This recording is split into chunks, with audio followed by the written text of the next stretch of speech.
నామములో మీ అందరికీ హృదయపూర్వక వందనాలు. ఏమన్నా అందరికీ వందనాలండి బాబు. ఇలా చూడండి, కమ్ హియర్. ఏంటి అటు ఇటు ఇటు ఇటు చూస్తున్నారు మీరు? సమయం 11:30 అంతే.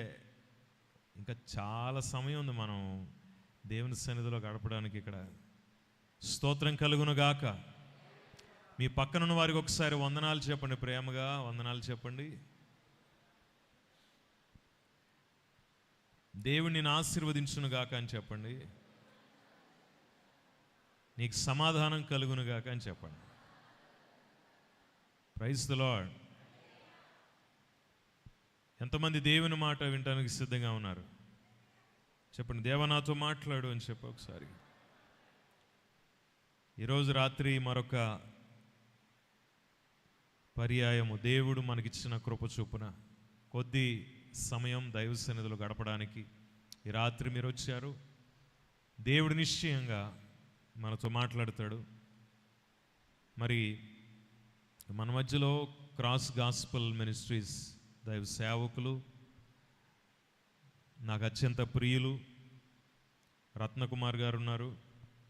దైవ వాక్యాన్ని కొద్ది నిమిషాలు మనలో పంచుకోవడానికి ఈరోజు వారు నేను కలిసి ఇప్పుడే ఒక ప్రార్థన కూడికకి వెళ్ళాం. సంఘం గోపాలం వారిపాలెం అని చెప్పి ఒక ఊరు ఉంది. గోపాలం వారి పురము పాలెం ఏదో ఉంది, ఏదో ఒక ఊరైతే వెళ్ళాం. రోడ్లు చాలా అద్భుతంగా ఉన్నాయి. మీరు పెరుగు తిని మంచినీళ్ళు తాగెళ్తే కడుపులో మజ్జిగ అయిపోతుంది. అది అంత భయానకంగా ఉంది ఆ రోడ్డు చూస్తే. మీరు ఎప్పుడైనా వెళ్ళండి ఆ రోడ్డుకి. ఎప్పుడైనా వెళ్ళి బోయపాల నుంచి లోపలికి వెళ్ళే రోడ్డు వెళ్ళారా ఈ మధ్యకాలంలో? చాలామందికి ప్రసవ సమయం దగ్గరికి వచ్చిన తర్వాత డాక్టర్లు నొప్పులు రావట్లేదు అంటారు. అడ్రస్ చెప్పి పంపించేద్దాం, కరెక్ట్గా బోయపాల నుంచి ఆ ముందూరు వెళ్ళే లోపల డెలివరీ కూడా అయిపోద్ది. అంత ఘోరంగా ఉన్నాయి రోడ్లన్నీ. యేసు నామములో రోడ్లు బాగుపడును గాక. వాటి కోసం కూడా ప్రార్థన చేయాలి మనం, అంత భయంకరంగా ఉంది. సరే, ఏది ఏమైనా మేము ప్రార్థనకి వెళ్ళి ఇప్పుడే వచ్చాం. మరలా మనం ఆల్ నైట్లో ఈ రీతిగా కలుసుకోవటం దేవుడు మనకిచ్చిన ధన్యత. రత్నకుమార్ గారి గురించి మీకు తెలుసు. రత్నకుమార్ పాస్టర్ గారు ఇప్పుడు యవ్వన వయసులో అత్యధిక ప్రాంతాలలో సేవను కొనసాగించాలని ప్రభు కృప చూపించారు. మన శాంతి నిలయంలోనే రత్నకుమార్ గారు ఎదిగారు. శాంతి నిలయంలోనే చిన్న వయసులో చదువుకున్నారు. మన దైవజనులు కృపారక్షణ అయ్య గారి దగ్గరే చదువు చిన్న వయసులో ఇక్కడ విద్యార్థులతో పాటు ఉండి మన హాస్టల్లోనే ఉండి లోపలే ఉండి చదువుకున్నటువంటి వ్యక్తి. ఈరోజు దేవుడు బలంగా ఒక బలమైన సాధనంగా మలుచుకుని తన కృపలోనికి మరొకసారి శాంతి నిలయ పరిచర్యలలోనికి వారిని తీసుకొచ్చారు. స్తోత్రం కలుగును గాక. నేను ఎక్కడికి వెళ్ళినా ఈ ప్రాంతంలో చిలకలూరుపేట పరిసర ప్రాంతాల్లో ఎక్కడికి వెళ్ళినా, ఏ మీటింగ్కి వెళ్ళినా, ఏ పాస్టర్ల మీటింగ్ అయినా, లేకపోతే ఏదైనా ప్రోగ్రామ్స్ బయట మనం ఇచ్చే ప్రోగ్రామ్స్ అన్నింటిలో కూడా నాకు చేదోడు వాదోడుగా సహకారంగా ఉన్నటువంటి దైవజనులు ఆయన. ఎప్పుడైనా నేను ఏదైనా ఒక చోట ఈ మీటింగ్కి రాలేక, ఒకవేళ ఆ రోజు ఆరాధనకు నేను హాజరు కాలేకపోయిన పక్షంలో శాంతి నిలయానికి అనేక మార్లు వారు వచ్చి వాక్యోపదేశం చేసి వాక్య పరిచర్య చేసి వెళ్తున్నారు. అందును బట్టి మరి సంఘం తరపున వారికి నా ప్రత్యేకమైనటువంటి వందన తెలియజేస్తున్నాను. వారిని ఒకసారి గట్టిగా చప్పట్లు కొడుతూ ముందుకు ఆహ్వానిద్దామా? కొద్ది నిమిషాలు దైవ వర్తమానాన్ని వారు అందిస్తారు. దేవుని కృప మనకు తోడై ఉండును గాక.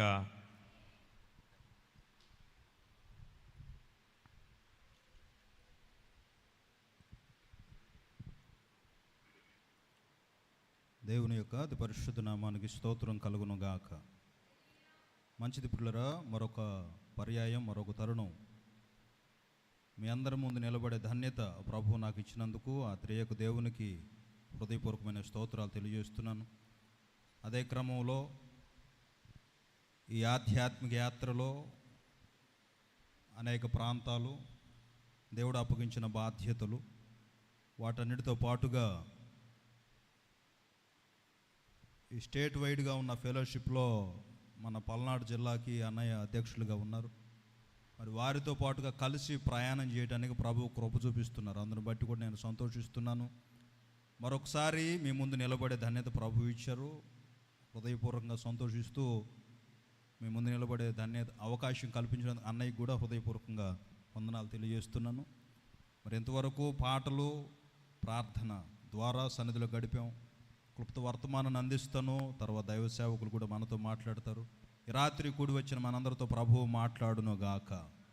దేవుని యొక్క మాటలు వినాలని ఆశతో, ఆసక్తితో, శ్రద్ధాభక్తులతో వచ్చిన మీ అందరికీ కూడా పేరు పేరున హృదయపూర్వక వందనాలు. దేవుడు మిమ్మల్ని దీవించి ఆశీర్వదించును గాక. దినాలు, వారాలు, నెలలు జరుగుతుండగా కార్యాలు నూతన పరిచేవాడు ఆయన. దాటిపోనివాడు, సిగ్గుపడనేయని దేవుడు, విడువని దేవుడు, ఎడబాయిన దేవుడు, మన అక్కరలు అవసరాలు తీర్చగలిగిన వాడు ఆయన. విడిగా ఆదివారపు ఆరాధనలు, నియామక కూడికలు వాటిలో మీరు పాల్గొంటూనే ప్రత్యేకంగా ఈ రాత్రి సమయాల్లో కూడా భారం అనుకోకుండా బాధ్యతగా సన్నిధిలో ఉంటూ గడుపుతున్న మీ అందరి జీవితాల్లో ఖచ్చితంగా దేవుడు నూతన మేలులు, నూతన ఆశీర్వాదాలు ఇస్తాడని నమ్ముతున్నాను. ఇక్కడ ఉన్న వారందరితో మరొకసారి ఈ రాత్రి వేళ ప్రభువు మాట్లాడును గాక. మన ధ్యానం కొరకు 21వ సంకీర్తన మొదటి 2 చరణాలను చదువుతున్నాను, గమనించండి. 21వ సంకీర్తన మొదటి 2 చరణాలు. యెహోవా రాజు నీ బలమును బట్టి సంతోషించుచున్నాడు, నీ రక్షణను బట్టి అతడు ఎంతో హర్షించుచున్నాడు. అతని మనోభీష్టము నీవు సఫలము చేయుచున్నావు. అతని పెదవుల్లో నుండి వచ్చిన ప్రార్థన నీవు మానక అంగీకరించుచున్నావు. 3వ చరణాన్ని కూడా మనం గమనిద్దాం. శ్రేయస్కరమైన ఆశీర్వాదములతో నీవు అతన్ని ఎదుర్కొనుచున్నావు. అతని తల మీద అపరంజ కిరీటము నీవు ఉంచి ఉన్నావు. వాక్యమయ్యున్న దేవుడు ఈ లేఖనాలు తన సన్నిధిలో జ్ఞాపకం చేసుకుని కూడి వచ్చిన మనతోనూ లైవ్ ద్వారా వీక్షిస్తున్న వారందరితో మాట్లాడి బలపరచును గాక. కొంచెం పెద్దగా చెప్పండి, శ్రద్ధగా వినండి. కొద్ది విషయాలు కొన్ని నిమిషాలు జ్ఞాపకం చేస్తాను. ఈ సంపూర్ణ రాత్రి ప్రార్థనలో ప్రార్థన ప్రాముఖ్యత, the importance of the prayer గమనించండి. లేఖనాల్లో మన దేవునికున్న పేరు ప్రార్థన ఆలకించువాడా సర్వ శరీరులను యొద్దకు వస్తారు అని. కులం, మతం, ప్రాంతం భేదమేమీ లేకుండా అందరిని పిలిచిన వాడు ఆయన. నా వైపు చూచి రక్షణ పొందమని సెలవిచ్చిన దేవుడు మనం ఆరాధిస్తున్నవాడు. కీర్తనాకారులు దేవుణ్ణి సంబోధిస్తూ నువ్వు ప్రార్థన ఆలకించేవాడివి అని. గమనించండి, వ్యక్తిగతంగా దీవించబడటానికి, కుటుంబాలకు ఆశీర్వదించబడటానికి, ఆధ్యాత్మికంగా బలపరచబడటానికి దేవుడు మనకు అనుగ్రహించిన ఒక ఆయుధమే ప్రార్థన. ప్రార్థన మీద ప్రసంగాలు ఎన్నైనా చేయొచ్చు, కానీ ప్రార్థన చేయకపోతే ఫలితం శూన్యం. చాలా సందర్భాల్లో ప్రార్థించకుండా మనం అన్ని పొందుకోవాలని ఆశపడతాం. ప్రార్థన చేయకుండానే ఫలితం ఆశిస్తాం. కానీ ప్రభువు చేయమన్నది మనం చేసినప్పుడు నూరంతల ఫలితాన్ని మనం అనుభవిస్తాం, ఆస్వాదిస్తాం. ఆది సంఘంలో వారందరూ కూడా అపోస్తలుల బోధ యందును, సహవాసం అందును, రొట్టె విరుచుట యందును, ప్రార్థన యందును ఎలా ఉన్నారట? ఎడతెగక ఉన్నారు అని. మరొక సందర్భంలో అపోస్తలుడైన పేతురు గారు కూడా ఒక సందర్భంలో మాట్లాడుతూ, మేము ప్రార్థన యందును, వాక్య పరిచర్య యందును ఎడతెగక ఉంటామని. ఆ ఎడతెగని ప్రార్థన, విసుగులేని ప్రార్థన, విరామము లేని ప్రార్థనలో ఖచ్చితంగా ఫలితం ఉంటుంది. ఈ చదివిన వాక్య భాగంలో కూడా మనం గమనిస్తే కొన్ని వాక్యాలు అంటే మీకు తెలియదని కాదు, సందర్భానుసారంగా కొన్ని గుర్తు చేస్తాను. 21వ సంకీర్తనలో దావీదు కీర్తన అని పరిచయం చేశారు. ఆ కీర్తనకి ఆయన వ్రాస్తూ అంటున్న మాట, యెహోవా రాజు నీ బలమును బట్టి సంతోషించుచున్నాడు అన్నారు. వాస్తవానికి రాజు ఎవరిని బట్టి సంతోషించాలి? ఎవరిని చూసి గొప్పగా ప్రగల్భాలకి లేకపోతే ప్రఖ్యాతికి పోవాలి అని అంటే తన దగ్గర ఉన్న సైన్యాన్ని చూసో లేకపోతే తన దగ్గర ఉన్న ఆయుధాలను చూసో గొప్పగా, ఇదిగో మా దగ్గర ఇంత సైన్యం ఉంది, ఎందుకంటే శత్రు రాజులు యుద్ధానికి వస్తున్నారని అంటే వీరి దగ్గర ఎంత సైన్యం ఉందో, ఎన్ని ఆయుధాలు ఉన్నాయో అన్ని చూసుకునే శత్రువు మీదకి యుద్ధానికి వెళ్ళే పరిస్థితి. వాస్తవానికి రాజు అవి చూసుకోవాలి, సైన్యాన్ని బట్టి అతిశయపడాలి, లేకపోతే తన దగ్గర ఉన్న ఆయుధాలను బట్టి అతిశయపడాలి. ఇక్కడ గమనిస్తే రాజు తన సైన్యాన్ని బట్టి కానీ తన దగ్గర ఉన్న ఆయుధాలను బట్టి కానీ అతిశయపడినట్టుగా లేదు, కానీ రాజు నీ బలమును బట్టి సంతోషిస్తున్నాడు అని లేఖనాలు సెలవిస్తున్న మాట. కొందరు గుర్రాలను బట్టి కొందరు రథాలను బట్టి అతిశయపడతారట.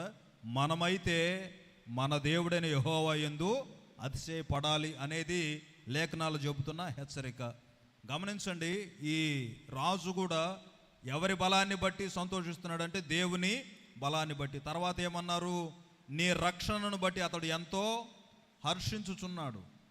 సంతోషం, ఆనందం, హర్షించటం పర్యాయ పదాలు. హృదయపూర్వకంగా ఆయనను ఆనందించే అనుభవాలు. దేవుడిచ్చిన రక్షణను బట్టి హర్షిస్తున్నాడట, ఆయన బలాన్ని బట్టి సంతోషపడుతున్నాడట. కారణం ఏమిటి అని మనం గమనిస్తే 2వ చరణంలో ఆయన చెబుతున్నమాట, అతని మనోభీష్టము నీవు సఫలము చేయుచున్నావు. ఆమేనండి.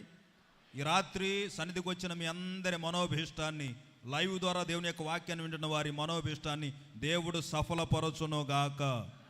మనోభీష్టం ఏదైతే నువ్వు అనుకుంటున్నావో, ఏదైతే నువ్వు కోరుతున్నావో, దేవుడు చేయాలని అనుకుంటున్నావో ఖచ్చితంగా అది చేస్తాడు. ఎందుకంటే ఆయన ఆలకించేవాడు గనుక, వినేవాడు గనుక. రాజు కూడా ఎందుకు రాజు దగ్గరికి వెళ్ళి ఇప్పుడు నువ్వు సైన్యాన్ని బట్టి అతిశయపడాలి కదా, లేకపోతే నీకున్న ఆయుధాలను బట్టి అతిశయపడాలి కదా, లేకపోతే నీ దగ్గర ఉన్న మంత్రివర్గాన్ని బట్టి నువ్వు అతిశయపడాలి కదా అని అంటే అవన్నీ చెప్పట్లేదు ఆయన. దేవుని యొక్క బలాన్ని బట్టి సంతోషిస్తున్నాను, ఆయన ఇచ్చిన రక్షణను బట్టి నేను హర్షిస్తున్నాను అంటాడు. కారణం ఏమిటంటే అతను ఏదైతే అనుకుంటున్నాడో, హృదయంలో ఏదైతే అనుకుంటున్నాడో, ఏదైతే ఆశిస్తున్నాడో, తన మనసులో ఏదైతే ఇలా జరగాలి అనుకుంటున్నాడో, హృదయాలు ఎరిగిన దేవుడు కనుక ఆ రాజు యొక్క మనోభీష్టాన్ని సఫలం చేస్తున్నాడట. మరొక మాట కూడా ఆయన అన్నది ఏమిటంటే, అతని పెదవులలో నుండి వచ్చిన ప్రార్థన నీవు మానక అంగీకరించుచున్నావు. అందరు చెప్పండి ఈ మాట, అందరూ నాతో చెప్పండి. అతని పెదవుల నుండి వచ్చిన ప్రార్థన నీవు మానక అంగీకరించుచున్నావు. ఎవరు అంటున్నారు ఈ మాట? ఆయనే. ఎవరో మాట్లాడినట్టుగా చెప్పుకుంటున్నాడు. ఆయన అనుభవమే చెప్తున్నాడు. అతని పెదవుల్లో నుండి వచ్చిన ప్రార్థన నీవు మానక అంగీకరిస్తున్నావు అని అన్నాడు. గమనించండి, మానకుండా ప్రభు ఎందుకు అంగీకరిస్తున్నాడు? అతను ఏదైతే అనుకుంటున్నాడో, హన్నా సన్నిధికి వెళ్ళిందో సందర్భంలో పెదాలు కదులుతున్నాయి, పదాలు వినపడటం లేదు. దైవజనుడు అపార్థం చేసుకుని మద్యం ఏమైనా సేవించి వచ్చిందేమో అని అపార్థం చేసుకొని ఆమెనేదో మాట్లాడబోతే ఆమె అంటది, అయ్యా నీ దాసురాలనైన నన్ను పనికి మాలిన దానిలాగా ఎంచొద్దు, ఎందుకంటే నువ్వు అనుకున్నట్లుగా నేను మత్తురాలని కాదు, నా హృదయంలో ఉన్నది నేను దేవుని సన్నిధిలో కుమ్మరించుకుంటున్నాను అనింది. ఆ రోజు దైవజనుడు చెప్పిన మాట, నువ్వు ఏదైతే ఈ రాత్రి ఈ సమయంలో సన్నిధిలో అడిగావో అది దేవుడు నీకు సహాయం చేయునుగాక, నీ ప్రార్థన వినుగాక అన్నాడు. ఆ రోజు దేవుడు ఆమె ప్రార్థన ఆలకించాడు. నాటి నుండి ఆమె దుఃఖముఖిగా ఉండటం మానుకున్నదట. అంటే అంతవరకు ఆమె జీవితంలో ఈ కన్నీళ్ళే అన్నపానాలుగా గడిపిన అనుభవాలు, నిందలో అవమానాలు గుండా వెళుతున్న అనుభవాల్లో సన్నిధికి వెళ్ళి సన్నిధిలో చెప్పుకున్న తర్వాత ఆమె కోరిక తీర్చబడింది. దైవజనుని మాట ఆమె జీవితంలో నెరవేర్చబడింది. గమనించండి, ఈ రాత్రి మీరు ఏదైతే ప్రార్థిస్తున్నారో, దైవజనులు ఇంతకుముందు ఏదైతే ప్రార్థనలు చేయించారో వాటన్నిటికి దేవుడు సమయోచితమైన సహాయాన్ని దయచేయునుగాక. ఆమెనన్న గట్టిగాను. రాజు సంతోషించడానికి కారణం ఏమిటి? రాజు హర్షించడానికి కారణం ఏమిటనంటే అతను ఏదైతే ప్రార్థన చేస్తున్నాడో ఆయన ఆమెను అంటున్నాడు. చాలా సందర్భాల్లో నా ప్రార్థన విన్నాడో లేదో, వినబడిందో లేదో. ఇప్పుడు కొంతమంది మా దగ్గరకు వచ్చి చెప్తుంటారు, అన్నయ్య కొంచెం ప్రార్థన గట్టిగా చేయండి. ఎట్ట చేయాలంటే మా పాస్టర్ గారి దగ్గరికి అలా వెళ్ళి చెప్పిందంట, గట్టిగా చేయండి అంటుందంట పెద్దామ. ఏమ్మా చిన్నగా చెబితే ఎండా దేవుడు? లేదండి మీరు కొంచెం గట్టిగా చేయండి అని. మొన్న ఈ మధ్య ఒక కొటేషన్ ఒకటి చదివా నేను. మాటలు లేని హృదయం నిండా మాటలు పెట్టుకుని వెళ్ళేదానికన్నా కూడా మాటలు లేని హృదయంతో దేవుని దగ్గరికి వెళ్ళి మౌనంగా ఉంటే అంతరంగాలు ఎరిగిన దేవుడు కదా, ఖచ్చితంగా సెలవిస్తాడట. దానికి స్తోత్రం చెప్పండి గట్టిగాను. ఈ రోజుల్లో మనం ప్రార్థన విలువ తెలియక, పేతురు గారు చెరసాల నుంచి బయటకు వచ్చాడు, దూత వచ్చి పేతురు గారిని బయటికి తెచ్చాడని అంటాం బైబిల్లో ఉన్నమాట కనుక.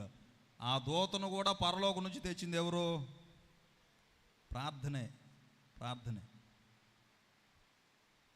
చాలా సందర్భాల్లో మనం ఎక్కువ చేయాలనుకునేది ప్రార్థన, ఎక్కువ మంది చేయలేనిది కూడా ప్రార్థనే. రాజు ఎందుకు ఆనందపడుతున్నాడు, ఎందుకు సంతోషిస్తున్నాడు అంటే అతను చేసే ప్రతి ప్రార్థన మానక అంగీకరిస్తున్నాడు అంట. ఎందుకు మానకుండా దేవుడు అంగీకరిస్తున్నాడు అంటే ఈయన కూడా మానకుండా ప్రార్థన చేస్తున్నాడు కనుక. మనమేమో అవసరాలను బట్టి, మనకున్న అక్కరలను బట్టి శోధనలో ప్రవేశించుకున్నట్లు మెలుగు కలిగి ప్రార్థన చేయమంటే మనం నిండా మునిగిన తర్వాత కేకలేస్తుంటాం. ఆ వాక్యానికి పూర్తి రివర్స్లో వెళ్తూ ఉంటుంది మన అనుభవం అంతా. ప్రవేశించుకుంటున్నట్లు అంటే ప్రవేశించక ముందే మెలకుగా ఉండమని హెచ్చరిక. గమనించండి, మానకుండా అంగీకరిస్తున్నాడు అని అంటే ఈయన కూడా మానకుండా ప్రార్థన చేస్తున్నాడు. అంత మాత్రమే కాదు, ప్రభువు అతనిని ఏ ఆశీర్వాదాలతో ఎదుర్కొంటున్నాడట? శ్రేయస్కరమైన ఆశీర్వాదాలు. అందరూ చెప్పండి, ఏ ఆశీర్వాదాలు? శ్రేయస్కరమైన ఆశీర్వాదాలు నీవు అతను ఎదుర్కొనుచున్నావు. అతని తల మీద ఏ కిరీటం పెట్టాడట ప్రభు? అపరంజి స్వర్ణ కిరీటం, బంగారు కిరీటం. ఎందుకు? ప్రార్థన చేసినందుకు. రాజుగారి ఆనందానికి కారణం ఏమిటి? రాజుగారు సంతోషించడానికి కారణం ఏమిటంటే ప్రార్థన చేస్తున్నాడు, దేవుడు సమాధానం ఇస్తున్నాడు. ప్రార్థన చేస్తున్నాడు, దేవుడు సమాధానం ఇస్తున్నాడు. ఆ విధంగా ఇస్తున్నాడు కనుక ఆయన ఆనందపడుతున్నాడు. అడుగుతున్నాడు, పొందుకుంటున్నాడు. నేటి దినాల్లో ఎందుకు అనుభవించలేకపోతున్నాం? మీ పిల్లల జీవితాల్లో మీరు అనుకున్నది ఎందుకు సాధించలేకపోతున్నారు? లేకపోతే మీరు కుటుంబాల్లో మీరు అనుకున్నవి ఎందుకు పొందుకోలేకపోతున్నారంటే దేవుని అడగటం లేదు కనుక, ప్రార్థించడం లేదు కనుక, విజ్ఞాపన చేయటం లేదు కనుక. ప్రార్థించకుండా మనమేమీ పొందుకోలేము.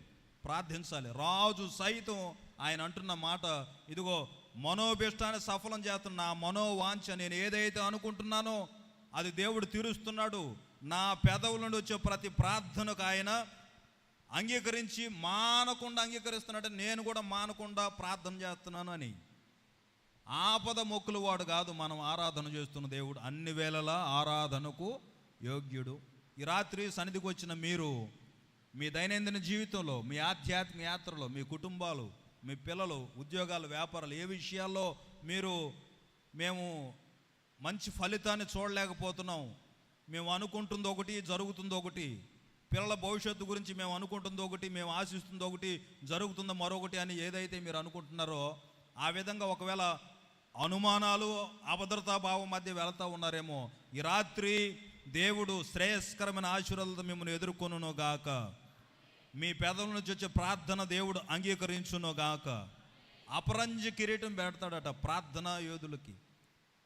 ఆ మధ్య సేవకుడు చెబుతుంటే విన్న, ప్రార్థనా యోధులు, ప్రార్థనా యోధులు, ప్రార్థనా వీరులని చెప్పుకుంటున్నాము, అసలు ఆ పదం చెప్పుకోవటానికి కూడా మనం అర్హులం కాదన్నాడు.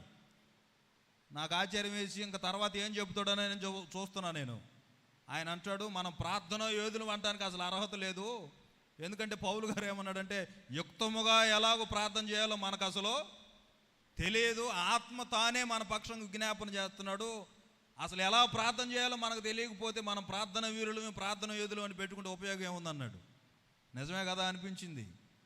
గమనించండి, ఆ అనుభవాల్లోకి వెళ్ళిన వారు, దేవుని సన్నిధిలో మౌనంగా ఉండి కనిపెట్టేవారు, సమస్య ఎంతటిదైనా ఆయనకు అసాధ్యమైనది ఏది లేదు. ఆయన బాహుబలము తక్కువైనది కాదు. ఖచ్చితంగా ఆయన బిడ్డల పట్ల, కుటుంబాల పట్ల ఎవరైతే ఏదైతే అడుగుతున్నారో వాటి విషయంలో ఖచ్చితంగా ఆయన సమాధానం ఇస్తాడు. కాకపోతే కాస్త ఆలస్యం అంతే. ఆలస్యం అలక్ష్యం కాదట, ఆలస్యంలో ఆశీర్వాదం ఉన్నదట. స్తోత్రం చెప్పండి. ఏ ఆశీర్వాదాలు అన్నాడు ఇక్కడ? శ్రేయస్కరమైన ఆశీర్వాదాలు. కిరీటం ఎటువంటిదట? ఇప్పుడు మీకు అపరంజి కిరీటం కావాలి, ఎంతమంది కావాలి చేతులు ఎత్తండి అని నేను అన్నాను అనుకో. అన్నాను అనుకో, ఆల్రెడీ ఎత్తారు కొంతమంది. నిజమే, అందరికి కావాలని ఉంటుంది. మరి నీకు అపరంజి కిరీటం ఎప్పుడు వచ్చింది? పక్కన వాళ్ళు స్తోత్రం అన్నా కూడా నీకు బొమ్మ ఇంక చాలే. ఒక్కోసారి మాకు ఎదురవుతుంటా, ఇంటికి వెళ్ళినప్పుడు వాళ్ళు పాస్టర్ గారు వచ్చాడు వందనాలు చెప్పురా అంటుంటారు. నేను చెప్పను, చెప్పురారు వందనాలు చెప్పురా పిల్లలకి. అప్పుడు చెబితే చెప్పరు, అప్పుడప్పుడు ఏదో హడావుడి చేస్తే కుదరదు. అది నేర్పే సమయంలో నేర్పవలసిన విధంగా నేర్పితే అప్పుడు. ఇప్పుడు అపరంజి కిరీటం ఎంతమందికి కావాలి అని అంటే అందరికీ ఆశే, కానీ ఎవరికి ఇస్తాడు ఆయన? మానకుండా ప్రార్థన చేసిన వాళ్ళకి. స్తోత్రం చెప్పండి. శోధన సహించేవాడు ధన్యుడు, ఆ శోధనకు వారు నిలిచిన వారు కనుక దేవుడు తన ప్రేమించే వారికి జీవ కిరీటం ఇస్తాను అన్నాడు. ఇప్పుడు నీకు జీవ కిరీటం కావాలంటే నువ్వేం చేయాలి? శోధనని సహించాలి. సహించే గుణం, సహించిన వారిని ధన్యులు అనుకొనుచున్నాము కదా అన్నాడు. నువ్వు శోధనకు సహించలేవు, శోధన తట్టుకోలేవు, అన్నీ నీకు దీవెనలే కావాలి. ప్రార్థనకు వస్తున్నావని, మందిరంలో ఉంటున్నావని, పరిచర్యలో ఉంటున్నావని నిన్ను ఎవరు ఏమి అనకూడదు. నీకు అన్నీ ఉదయం లేచిన దగ్గర నుంచి అన్ని ఆశీర్వాదం వచ్చినలా కావాలి. ఎవరన్నా ఏమైనా అంటే తట్టుకోలేవు. మరి నీకు జీవకిరీటం ఎలా వచ్చింది? సహించాలి. నీకు జీవకిరీటం కావాలంటే సహించాలి. మంచి పోరాటం పోరాడాను, విశ్వాసాన్ని కాపాడుకున్నాను, ఇక మీదట నా కొరకు ఏ కిరీటం అన్నాడు? నీతి కిరీటం అన్నాడు. నీతి కిరీటం ఎవరికి వచ్చింది? పోరాడిన వాళ్ళకి, గెలిచిన వాళ్ళకి, పరుగు పందెంలో ఆ పరుగు కడముట్టించిన వారికి నీతి కిరీటం. పౌలు గారు అంటారు తిమోతికి రాస్తూ, అదిగో నాకు మాత్రమే కాదు, ఆ దినాన ఆ నీతిగల న్యాయాధిపతి ఆ విధంగా నడిచిన వారందరికీ, ఆ పరుగు పందాన్ని ముగించిన వారందరికీ దేవుడు ఆ విధంగా ఆ కిరీటాన్ని ఇస్తాడు అంటాడు. శోధన సహించిన వాళ్ళకి జీవ కిరీటం, విశ్వాసాన్ని కాపాడుకొని పరుగు పందాన్ని ముగించిన వారికి నీతి కిరీటం అని అంటే నువ్వు మధ్యలోనే ఆపేస్తున్నావు. 4 ఏళ్ళు 5 ఏళ్ళు చేసేసరికి సాలిపోతుంది నీకు భక్తి. ఒక పావు గంట ప్రార్థన చేసేసరికి అబ్బో ఈరోజు అసలు దానియేలు కూడా చాలు నీ దెబ్బకి. ఏది పావు గంట ప్రార్థనకి? ఎవరినైనా పాట పాడమంటే ఆ పాట మధ్యలో 4-5 తుమ్ములు, 2-3 దగ్గులు, ఏవేవో అసలు ఇంకా ఆవలింతలు 4-5 ఏ బ్యాక్గ్రౌండ్ మ్యూజిక్ లాగా. అమ్మ ఒక పాట సరైంది నేర్చుకొని రండి అమ్మ అంటే అక్కడికి వచ్చి కొంతమంది ఎదుగుతుంటారు. వీళ్ళందరూ మాకే కంట్లో పడుతుంటారు అనమాట. మౌత్ తీసుకుని ఎదుగుతూ ఉంటారు పుస్తకం. మొన్న ఈ మధ్య అలానే మందిరంలో పాడమని ఇస్తే మేము పరిచయం చేసే చోట ఏమో పుస్తకం తిప్పుతానే ఉంది, పక్కన ఆమె కూర్చొని వచ్చి ఆమె పాట ఎత్తింది. అదేందమ్మా ఆమె పట్టుకుని ఉంది కదా మైక్ అంటే, ఆమె ఎంతసేపు పట్టుకునేది భలే ఉందే. సిద్ధపడి ఉండాలి, అన్నిటికీ రెడీగా ఉండాలి. కుదరదనంటే దేవుని పనులు ఆ విధంగా మరలా అవకాశం వచ్చిద్దో రాదో. శోధన సహించిన వాళ్ళకి ఏ కిరీటం అని ఉంది బైబిల్లో? జీవ కిరీటం అని ఉందా లేదా? విశ్వాస యాత్రను ముగించుకున్న వాళ్ళకి ఏ కిరీటం అని ఉంది? నీతి కిరీటం. ఇప్పుడు ప్రార్థన చేసిన వాళ్ళకి ఏ కిరీటం అని ఉంది? అపరంజి కిరీటం. నువ్వేం ప్రార్థన చేయవు కానీ నీకేం కావాలి? కిరీటం మాత్రం. మొన్న ఈ మధ్య ప్రభుత్వం వాళ్ళు కొంతమందిని గుర్తించి మన జనవరి 26 ఏదేనో అదే మీరు చెప్పింది గణతంత్ర, ఆ రోజు కొంతమంది దేశవ్యాప్తం కొంతమంది ప్రముఖులను గుర్తించి కొన్ని అవార్డులు ఇచ్చారు. వాళ్ళకి లేదు, వీళ్ళకి ఇస్తే బాగుండు, వాళ్ళకి ఇస్తే బాగుండు అని చెప్పి కొంతమంది ఆడుకున్నారు కొంతమంది. నేను వాళ్ళ విషయం ఏం చెప్పట్లేదు, కానీ ఆ వచ్చిన వాళ్ళకి ఎందుకు ఇచ్చారా అని వాళ్ళ గురించి అసలు పేపర్లో అన్ని ఇంక వాళ్ళ గురించి రాస్తేను చదివా నేను. అసలు ఎందుకు ఇచ్చారని పద్మశ్రీ ఇచ్చారు ఒక 5గురికి, 6గురికి ఇచ్చారు మొత్తం మీద. ఎందుకు ఇచ్చారని అంటే ఒక ఆమె గోవా రాష్ట్రం కోసం పోర్చుగీస్ వాళ్ళ పరిపాలన నుంచి విముక్తి పొందడానికి గోవా కోసం స్వాతంత్ర సమరయోధురాలంట, ఆమెకి ఇచ్చారు సర్దేశాయని ఇప్పటికి కూడా ఆమె ఉంది. మొన్న పోయిన మే నెలలో సెంచరీ కొట్టిందనమాట. ఇప్పుడు ఆమెకు 101. మొత్తం మీద ఆమెను గుర్తించారు, ఇచ్చారు ఆమెకు పద్మశ్రీ. మొత్తం మన దేశంలో ఇది 4వది. భారతరత్న, తర్వాత పద్మ విభూషణం, పద్మభూషణం, తర్వాత పద్మశ్రీ. ఇప్పుడు ఆమెకి అది ఇచ్చారు. ఎందుకు ఈమెకి ఇచ్చారనంటే గోవా స్వాతంత్ర సమరయోధురాలేమే అసలు ఆ రాష్ట్ర ఆ ప్రాంతానికి స్వాతంత్రం రావడానికి, ఆ బానిసత్వం నుంచి విడుదల రావడానికి ఆమె ఏకంగా రేడియో స్టేషనే స్టార్ట్ చేసిందట. సరే, తర్వాత మరలా లాయర్ అయ్యింది. మొత్తం మీద ఆమె సేవలు గుర్తించారు. కర్ణాటకలో ఇంకొక ఆమెకు ఇచ్చారు. ఆమెకు 98 యవనస్తురాలు. ఏమికి ఎందుకు ఇచ్చారా అని చెప్పి చూశాను నేను. తోలుబొమ్మల ఆట ఆడిస్తుందంట ఆమె ఒక 40 ఏళ్ళ నుంచి. ఏమాట? తోలుబొమ్మలాట ఆడినందుకు ఏమకి పద్మశ్రీ. తోలుబొమ్మలాట ఏంది? తోలుబొమ్మలాట ఎంత ప్రాముఖ్యత ఏందా అని నేను ఆశ్చర్యపోయా. తోలుబొమ్మలాటకే ఇచ్చారా ఏమకి అని అంటే, ఇప్పుడు ఆ ఏరియాలో ఆమె తోలుబొమ్మలాట ఉందంటే అందరూ ఇంక బళ్ళు కొట్టుకొని పోతుంటారంట. ఇప్పుడు మనం అప్పుడప్పుడు మీటింగ్లకు వెళ్తుంటాం చూడండి, ఆ టైపులో ఆమె పలానా ఆమె వస్తుంది, తోలుబొమ్మలాట ఆడిద్ది, ఈరోజు ఆమెను ఆడిస్తుందని అంటే ఇంక బళ్ళు కొట్టుకొని పోతారట. ఇప్పుడు వాళ్ళ ఇంట్లో 200 సంవత్సరాలకు సంబంధించిన 200 సంవత్సరాల నుంచి ఆ తోలుబొమ్మల ఆటకు ఆడే ఆ వస్తువులన్నీ భద్రంగా దాచిపెట్టిందట ఆమె. అవి ప్రభుత్వం వాళ్ళ దృష్టిలో పడ్డాయి. ఎన్ని సంవత్సరాల నుంచి? 2 ఏళ్ళు కాదు, 20 కాదు, 200 సంవత్సరాల నుంచి ఆ వస్తువులో వాళ్ళ తరం వెంబడి తరం కాపాడుకుంటూ వస్తున్నారు. అందుకని ఆమెకి పద్మశ్రీ ప్రకటన చేశారు. ఇంకొక 3 కూడా, ఒక ఆయన వ్యవసాయ రంగం, రైతులకు ఇచ్చారులే. ఇప్పుడు అవన్నీ డీటెయిల్స్ అన్నీ ఇప్పుడు నేను చెప్పానంటే మళ్ళీ మీరు మాకు ఎలా వస్తాయని మళ్ళీ మీరు ఇది వదిలిపెట్టిపోయారు అనుకో. ఇప్పుడు వాళ్ళు ఇచ్చే అవార్డులు రివార్డులకు అంత విలువ ఉంటే దేవుడు మనకి ఇంకా ఎన్నో పురస్కారాలు సిద్ధపరిచి ఉంచాడు ఆయన. స్తోత్రం చెప్పండి, కొంచెం గట్టిగా చెప్పండి. ఇంకొక మాట చెబుతా, ప్రభుత్వం వాళ్ళ కోపం వచ్చింది అనుకో, ఎవరికైతే అవార్డులు ఇచ్చారో రివార్డులు ఇచ్చారో వాళ్ళ కోపం అయితే మళ్ళీ మాకు ఈ డబ్బాయి అంటారు వాళ్ళు. క్రీడాకారుల విషయంలో చాలా జరిగింది అలా. క్రీడాకారులకి ఇదిగో పలానాయన మన దేశానికి ప్రఖ్యాతి తెచ్చాడు, విదేశాల్లో కూడా మన పేరు నిలబెట్టాడు, మన దేశం పరువు నిలబెట్టాడని అవార్డు ఇస్తారా? తర్వాత అతను ఏదో మాదక ద్రవ్యాల కేసులోనో దేంట్లోనో దొరుకుతాడు. డోపింగ్ టెస్ట్లో ఏదో ఈ టెస్టులు చెబుతుంటారులే వాళ్ళని పట్టుకోవడానికి. మొత్తం మీద వాళ్ళని పట్టుకుంటే దొరికాడు అనుకో, అబ్బాయి నీకు పోయినసారి అవార్డు ఇష్టమే, అది మళ్ళీ తీసురా అంటారు. కొంతమంది కవులు కోపం వచ్చింది అనుకో, మీ అవార్డులు మాకు అక్కర్లేదని వీళ్ళే ఇస్తుంటారు.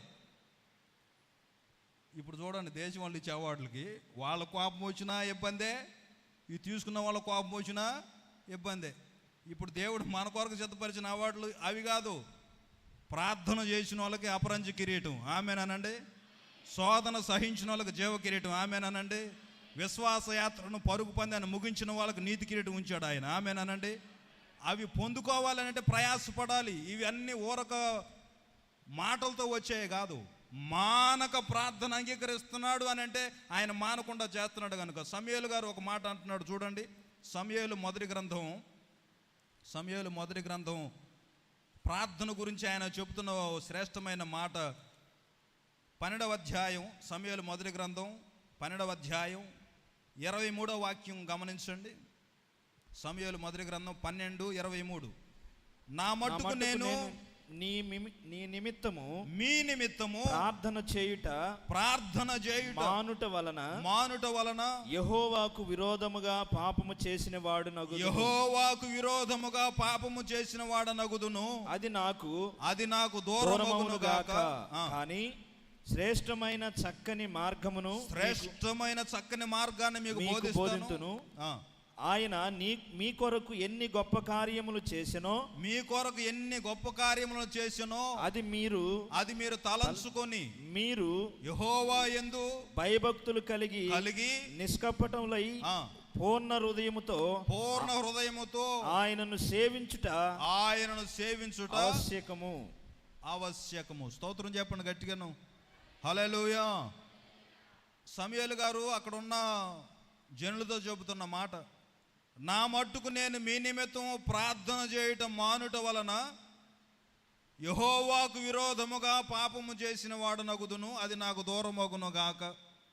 ఇప్పుడు నేను మిమ్మల్ని పాపం అని దేన్ని అంటారు అని ఒకవేళ అడిగాను అనుకో, దొంగతనమో లేకపోతే ఇతరుల మీద అబద్ధాలు చెప్పటమో ఇంకొకటో నరహత్య చేయటం అని చెప్పవచ్చు. సమూయేలు గారి దృష్టిలో పాపం అంటే ఏందో తెలుసా? ఏమన్నారు ఇప్పుడు అక్కడ పెద్ద ఆయన ఏమంటున్నాడు? నా మట్టుకు నేను మీ నిమిత్తము ప్రార్థన చేయటం మానుట వలన యెహోవాకు విరోధముగా పాపము చేసిన వాడనగును, అది నాకు దూరమగును గాక. ప్రార్థన చేయటం మానుట వలన, కీర్తనకారుడు అన్న మాట ఏమిటంటే, నేను మానక ప్రార్థన చేస్తున్నాను, ఆయన కూడా నాకు మానకుండా సమాధానం ఇస్తున్నాడు అని. ఇదిగో సమూయేలు గారు అంటారు, ప్రార్థన చేయటం మానుట వలన నేను విరోధంగా పాపం చేసిన వాడిని అవుతాను, అందుకని నేను ప్రార్థన చేయటం ఆపకుండా ప్రార్థన చేస్తూనే ఉంటానని. స్తోత్రం చెప్పండి గట్టిగాను. అది నాకు దూరమగునుగాక. ఏది? ఈ ప్రార్థన పట్ల అలసత్వం, నిర్లక్ష్యం. ఏముందిలే, నిన్న చేశాను కదా, పోయిన ఆల్ నైట్కి వెళ్ళాను కదా, ఈ నెలలో వెళ్ళకపోతే ఏమైంది, ఈ పూట ఉదయం చేశాను కదా, ఈ పూట చేయకపోతే ఏమైంది అని ఏదైతే ప్రార్థన గురించి నిర్లక్ష్యంగా ఉంటే అదే పాపం. నువ్వు ఎవరిని బొడవాల్సిన అవసరం లేదు, ఎవరిని ఇబ్బంది పెట్టాల్సిన అవసరం లేదు, ఎవరి మీద అబద్ధాలు చెప్పాల్సిన అవసరం. ప్రార్థన చేయటం మానుకుంటే అదే పాపం మాట. అందుకని ఆయన ఏమంటున్నాడు? నా మట్టుకు నేను మీ నిమిత్తం ప్రార్థన చేయటం మానుట వలన యెహోవాకు విరోధంగా పాపం చేసిన వాడిని అవుతాను, అది నాకు దూరమగును గాక అని చెప్తూ, మరి శ్రేష్టమైన చక్కని మార్గం నేను మీకు బోధిస్తాను అంటున్నాడు. ఏ మార్గం అట అది? శ్రేష్టమైన చక్కని మార్గం. కీర్తనాకారుడు ఏమన్నారు? శ్రేయస్కరమైన ఆశీర్వాదాలతో ఆయన నన్ను ఎదుర్కొంటున్నాడు, ఎందుకంటే ప్రార్థన చేస్తున్నాడు కనుక. ఇది ఈయన కూడా శ్రేష్టమైన చక్కని మార్గం. మరొక అనువాదంలో ఏముందంటే ఈ వచనం, నా మట్టుకు నేను మరి ఎక్కువ ఆసక్తితో మీ నిమిత్తం ప్రార్థన చేస్తాను, ఆయన శ్రేష్టమైన చక్కని మార్గమును మీకు బోధిస్తాను, లేని ఎడల నేను యెహోవా దృష్టికి పాపినవుదును అని రెఫరెన్స్ బైబిల్లో వ్రాయబడిన మాట. నా మట్టుకు నేను మరి ఎక్కువ ఆసక్తితో ప్రార్థన చేస్తాను. సమూయేలు గారు అంటున్న మాట, లేని ఎడల నేను యెహోవా దృష్టికి పాపినవుతాను. నేను పాపం చేయకపోతే నేను పాపిని, ఆ విధంగా పాపం మూట కట్టుకోవాలని నేను అనుకోవట్లేదు, అందుకని మీ నిమిత్తం నిరంతరం ప్రార్థన చేస్తాను. గమనించండి ప్రియులారా, ఈ ప్రార్థన అనేది మీకైనా మాకైనా దేవుడు మనకిచ్చిన ఒక ఆయుధం. మీరు ఎక్కువగా దైవజనుడు చేయి పెడితే బాగుండు, మా కోసం ప్రార్థన చేస్తే బాగుండు అని మీరు అనుకుంటారు.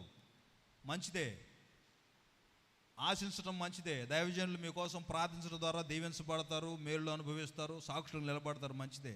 అదే క్రమంలో మీ ప్రార్థన కూడా మాకు అవసరం. పౌలు గారు అంటారు ఓ సందర్భంలో, మా నిమిత్తము ప్రార్థన చేయుడి అన్నాడు. మీ కొరకు మేము, మా కొరకు మీరు, మనందరం కలిసి చేయాల్సిన బాధ్యత అదేమిటంటే ప్రార్థనే. కడవరి దినాల్లో సంఘానికి, సేవకులకు, మందిరాలకు ఎన్నో ఇబ్బందులు కలుగుతూ ఉన్నాయి. ఎంతోమంది విమర్శలు చేస్తూ ఉన్నారు.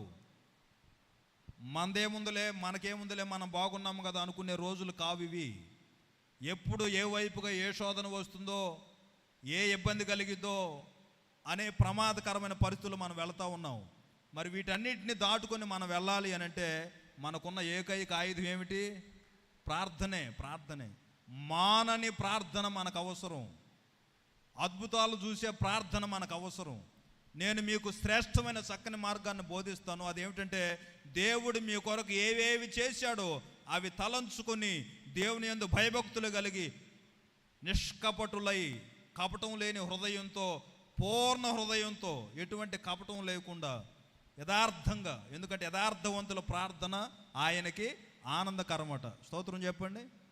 ఏ ప్రార్థన ఆనందకరం ఆయనకి? నీతిమంతుని విజ్ఞాపన బహుబలం కలిగింది అన్నాడు. అంటే అటువంటి వారి కోసం చూస్తుంటాడు ఆయన. యథార్థవంతుల ప్రార్థన ఆనందకరం అన్నాడంటే యథార్థత లేకుండా కూడా చేస్తారు అని. ఇప్పుడు ఇక్కడ గమనిస్తే, మీరు మీ పట్ల ఏవేవైతే చేశాడో గతంలో వాటిని అన్నింటినీ తలపోసుకుంటూ హృదయపూర్వకంగా దేవుని ఆరాధన చేయండి, పూర్ణ హృదయంతో ఆయన్ని అనుసరించండి అని భక్తుడు చెబుతున్న మాట.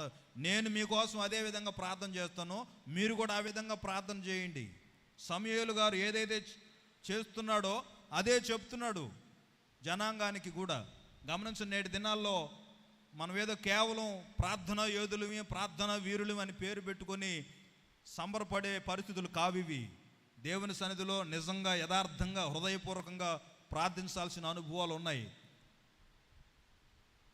మనం ఇప్పటి వరకు చేసిన దానికంటే ఎక్కువగా చేయాలి. ఇప్పటి వరకు వాడబడిన దానికంటే మరింత ఎక్కువగా వాడబడాలి. ఇప్పటి వరకు అనుభవించిన మేలుల కంటే ఇంకా ఎక్కువ అనుభవాలు మనం పొందుకోవాలి. దేవుని ఆశీర్వాదాలు అనుభవించాలి. అందుకే ప్రభువు చెప్పారు లేఖనాల్లో, మీ సంతోషం పరిపూర్ణమగునట్లు అడగండి, అది మీకు దొరికిద్ది అన్నాడు. స్తోత్రం చెప్పండి గట్టిగాను. ఎలా అడగాలి? మీ సంతోషం, మీరు సంతోషించారు, గతంలో మేలు అనుభవించారు, పిల్లల విషయాల్లో ప్రార్థించారో, వ్యాపారాల విషయంలో ఎలా ప్రార్థించారో తెలియదు, మొత్తం మీద మీరు సంతోషించారు. అయితే అది పరిపూర్ణం కాలేదు. దేవుడు మరొక సంవత్సరాన్ని ఇచ్చాడు, మరొక నెలను మనకు ఇచ్చాడు, ఇదిగో మరొక సంపూర్ణ రాత్రి ప్రార్థన ఇచ్చాడు. ఈ రాత్రి వేళ ఆ ప్రార్థనా బాధ్యతను జ్ఞాపకం చేస్తున్నాడు. మానకుండా ప్రార్థించారు కనుక, మానకుండా విన్నపాలు దేవునికి చెప్పారు కనుక వారు కూడా ఆ విధంగానే దీవించబడ్డారు. ఈ రాత్రి సన్నిధికి వచ్చిన మన జీవితాల్లో, లైవ్ ద్వారా వింటున్న వారందరి జీవితాల్లో మానని ప్రార్థన దేవుడు దయచేయునుగాక. విరాము లేని ప్రార్థన మనకు దేవుడు దయచేయునుగాక. విసుగు చెందని ప్రార్థన మనకు దయచేయునుగాక. వ్యక్తిగతంగా, కుటుంబాల్లో, ఆధ్యాత్మికంగా దేవుడు మనకు అప్పగించిన పరిచర్యల పరంగా ఆశీర్వాదాలను అనుభవించే ప్రార్థనలు దేవుడు మనకు దయచేయునుగాక. వాక్యమైన దేవుడు ఈ లేఖనాలు మన హృదయ వెనుకలో దీవించి ఆశీర్వదించునుగాక. ఇంతవరకు ఓపిక విన్న మీ అందరికీ హృదయపూర్వక వందనాలు తెలియజేస్తూ ఈ మాటలు ముగిస్తున్నాను. దేవుడు మీ అందరిని దీవించి ఆశీర్వదించునుగాక.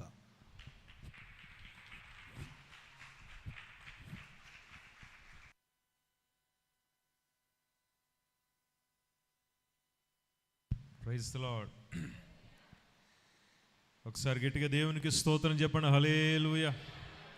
మరి మంచి బలమైనటువంటి వర్తమానమును, ముఖ్యమైన సంగతులను సంఘానికి తెలియపరచడానికి ప్రభు కృపను బట్టి ఈరోజు మన శాంతి నిలయానికి వచ్చి వాక్యోపదేశం చేసిన దైవ సేవకులు రత్నకుమార్ గారికి నా ప్రత్యేక వందనాలు తెలియజేస్తున్నాను.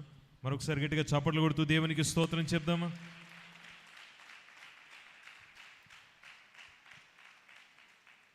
చాలా సంతోషం. మనము దేవుని సన్నిధికి వచ్చి అడుగుతున్నాం, ప్రార్థన చేస్తున్నాం. కానీ ఈరోజు దైవజనుల ద్వారా మనం నేర్చుకున్నటువంటి మాట గుర్తు చేసుకుందాం ఒకసారి.